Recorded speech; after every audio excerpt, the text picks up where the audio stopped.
আপনার অতিরিক্ত চুল পড়ে যাচ্ছে, চুল পড়ে মাথার টাক হয়ে যাচ্ছে, টাক দেখা যায়, দেখতে ভালো লাগে না, আপনি খুব টেনশন করছেন, কি করবেন? প্রিয় দর্শক, আসসালামু আলাইকুম। আজকে এই আপু এসেছেন বরিশাল পিরোজপুর থেকে। আপুর চুল একদম পাতলা এবং মাথার টাক দেখা যায়, দেখতে ভালো লাগে না, চুল অনেক ছোট এবং চুল অনেক কার্লি। তো এত দূর থেকে এসেছেন আপু ভলিউম স্ট্রেট করতে। যারা ভলিউম স্ট্রেট করবেন অবশ্যই চুলের যত্ন করতে হবে, শুধু ভলিউম স্ট্রেট না, যারা রিবন্ডিং করবেন, ব্রাজিলিয়ান করবেন, যে কোনো হেয়ার ট্রিটমেন্ট নিলে অবশ্যই যত্ন নিতে হবে। এবং আপনি কিছুই করেননি চুলে, জীবনেও কিছু করেননি, কিন্তু তারপরও আপনাকে চুলের যত্ন নিতে হবে। কোনো কিছু না করলেও অনেক সময় চুল পড়ে যায়, টাক হয়ে যায়।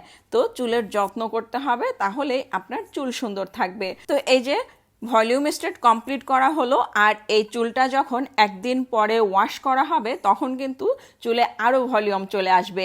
এখনই অনেকটা ভলিউম চলে এসেছে। অবশ্যই ভালো একটা শ্যাম্পু ব্যবহার করতে হবে, কন্ডিশনার ব্যবহার করতে হবে, একটা হেয়ার মাস্ক ব্যবহার করতে হবে এবং রেগুলার ঘরোয়া একটা হেয়ার প্যাক ব্যবহার করবেন।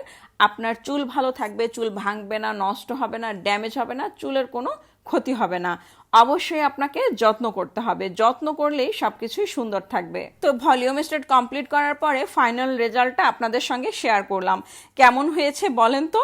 আপনি যদি ভলিউম স্ট্রেট করতে চান, আপনার চুল যদি কম থাকে, মাথার টাক দেখা যায়, তাহলেই আপনি ভলিউম স্ট্রেট করতে পারেন।